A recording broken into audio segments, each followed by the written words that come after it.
The Last Rodeo, Angel Studios' newest family blockbuster starring Neil McDonough, hits theaters May 23rd. Become a premium member and get 2 free tickets to see The Last Rodeo on the big screen. Plus, stream other Angel exclusives like Homestead, The Shift, and more. Help choose which movies get made and support films and filmmakers that share your values. Join the Angel Guild now at angel.com/Charlie. Don't miss The Last Rodeo, only in theaters. Hi, so my name's Robert Matas, and I kind of want to not make this like a screaming match. I first off do want to say that although I don't believe in a lot of the stuff that you say, I do want to give you your flowers for giving us, people who do disagree, the chance to come and talk about it. Thank you for saying that.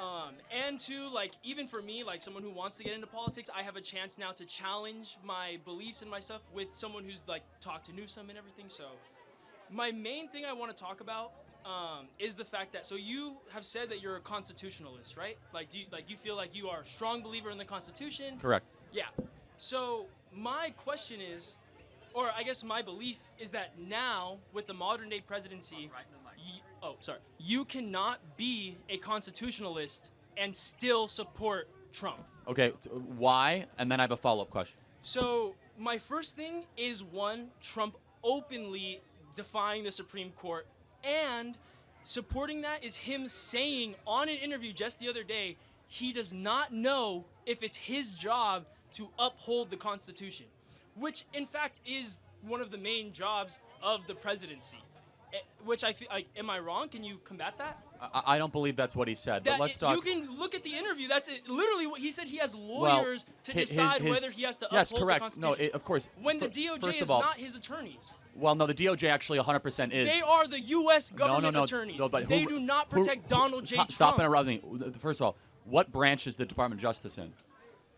I'm not. Okay, sorry, I don't have that shit written down here. I'm just. Dude, come on. I mean. But can you? It's in the It's in the executive branch. So the can DOJ. You respond to my claim though? Yes, without you interrupt. I let you talk uninterrupted. You're true. The DOJ works for President Trump completely and totally. They are in the executive branch. The Attorney General is wholly adherent to the President of the United States. Secondly, tell me about Article 2. Well, they are also there to keep Trump in check. No, they're not. No, that's where you're wrong, dude. That's the third branch. That's what. No, see, this is where you're totally miseducated. The DOJ works for President Trump. Literally, the Attorney General of the United States works for the President of the United States. The Supreme Court, or the third branch, is a separate branch. The DOJ is not a separate branch. It's not. I'm not saying the DOJ is a separate branch, but I'm saying the DOJ should. I'm saying that they are not meant to serve Trump. Yes, they are. If Trump does something wrong. No, that's wrong. That's not correct. You see, you have a wrong, and you have to tell me what article does the Attorney General fall under? 1, 2, or 3? I don't know. Article 2, which is the President of the United States. All power vested in Article 2 is vested in the President. That's right there in Article 2. Now, as far as define the Supreme Court, he hasn't defied it, but even if he did, Joe Biden... he's trying to challenge it, though. Challenging's not defying, dude. That's appealing to the Supreme Court. Joe Biden literally defied a final decision on the Supreme Court when it came to student loans. But it didn't go through. It stopped. No. Joe Biden kept on actually defying it. Yeah, because he kept trying to rework it to where it would be legal. Again, but the point, he stopped. He materially defied it. That's beside the point. He kept Trump trying until the Supreme Court Trump is not currently defying the Supreme Court. The Supreme Court said he needs to facilitate the return for Abrego Garcia. And I don't advocate for the man. I just advocate the Supreme Court has not said they have to do that. They haven't. You're wrong. What the Supreme Court said is that the Trump administration made an error and they have to write a request to El Salvador, which they did. But you're ignoring the part where they said he has to facilitate the return. And he has. El Salvador has denied it. He said he doesn't control. Want to ask he doesn't control El Salvador. Okay. I want to appreciate too. Thank you for helping me with the stuff that I am wrong about. So that I appreciate as well. Last point. Then we have a long line. Okay. I also want to say too. I've heard you make points about how the Fifth Amendment only applies to U.S. citizens. In certain cases, yes. Do you believe that the 14th Amendment as well only applies to U.S. citizens? Again, in a limited scope, yes. Because, again, the Supreme Court agrees. Again, there's expedited removal. But what about... The Supreme Court has said there's no due process rights for any... you're interrupting me, man. Okay. The Supreme Court has said that there is no due process rights for illegal aliens that have come within 100 miles of the southern border or 2 weeks of entry. That's a 2019 decision based on expedited removal. So actually, and according to many other Supreme Court decisions, an illegal alien within 2 years here in the United States gets no due process rights.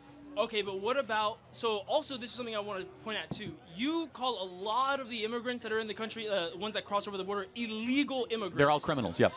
when most of them, especially, and I want to ask you what you think about the ones who were arrested or were detained while trying to go through the legal processes. The ones who came in actually, and it is a loophole. I'll admit that Joe Biden allowed for a loophole to get into the system, right, through Open borders? No, through asylum. So asylum was a loophole, but it still was a legal way to enter the country. And what about the illegal immigrants who were detained while going to their meetings to make sure they stayed within the legal processes? They're still in violation of 8 U.S.C. 1312. If they came in using... What is 8 U.S.C. 1312?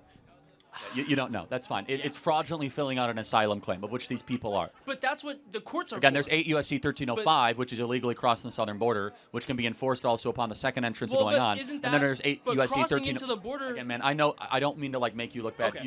You just don't know enough about this stuff. I encourage you to look at 8 U.S.C. 1305, 8 U.S.C. 1312, how the criminal code actually comes in particular here. The Supreme Court has given President Trump full authority to deport these illegals without same due process as people here in America. But what about the Supreme Court decisions, which one is it? Yes, so I know what you're talking about. Which one? Which Supreme Court? I don't know the name, but it basically says that's for illegal aliens. Yes, those are for illegal aliens that commit crimes while they are here. So that's if it an illegal.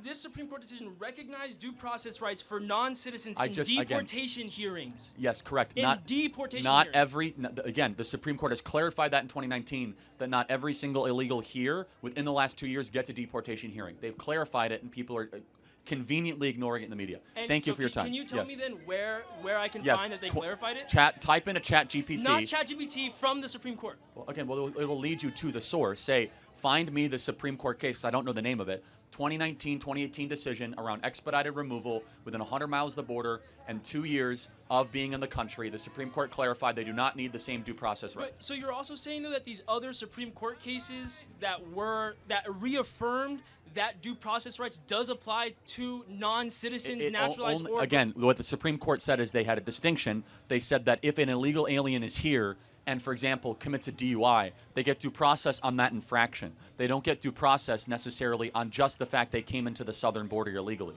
So there's about crimes you commit on the interior of the country are different than ones that you commit while you come into the country. But what about the people who have not committed crimes? It doesn't matter. Coming into the country is a crime. It doesn't matter. For longer than 2 years.